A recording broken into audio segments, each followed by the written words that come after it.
Now we are on the official site of Next.js. And if you head over the Showcase tab, this specific web page shows hundreds of beautiful websites built with Next.js.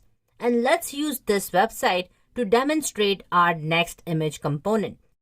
As this specific website uses the next image component to display all these pretty images right here. Now let's head over to our developer tools and go to the network tab and inspect the network so we can see what the size of these images are. So here, let's head over to developer tools. And then let's head to network tab here. So you can already see the size column here. This shows the size for every file. So let's clear it and select image here if not already. Now if you notice right here, we are on a responsive site.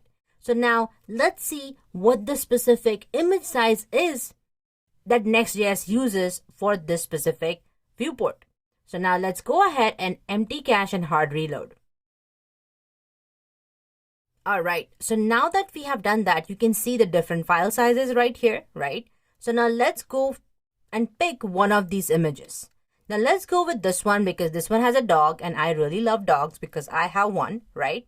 And it says make your day. Now if we take a look at the file size, it is 66.8 kilobytes.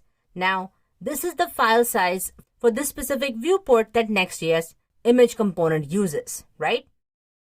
And has downloaded that specific image. So now let's go ahead and change it to maybe iPhone 6, 7, 8 version, which has a slightly smaller viewport, and let's see how the next image component performs.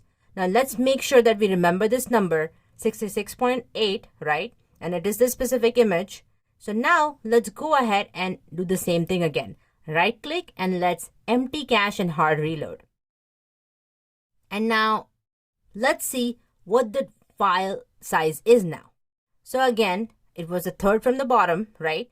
And this is that image right here. So now if you close it, you can see that it's actually 35.9 kilobytes. Now, isn't that crazy and isn't that amazing?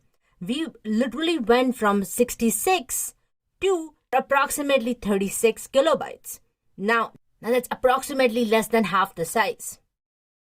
So this is what the Next.js image component does.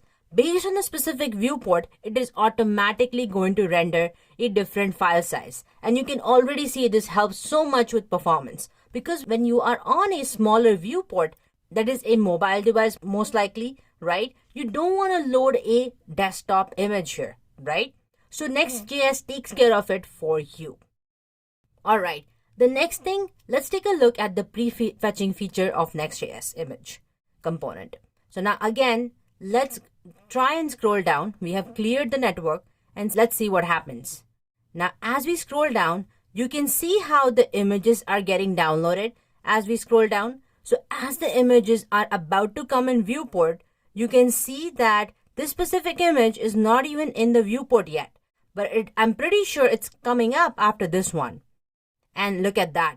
And Next.js is essentially prefetching that specific image so the user gets a really good user experience, but we also see a performant application as well because we are only downloading the specific image as the user is about to enter that specific area.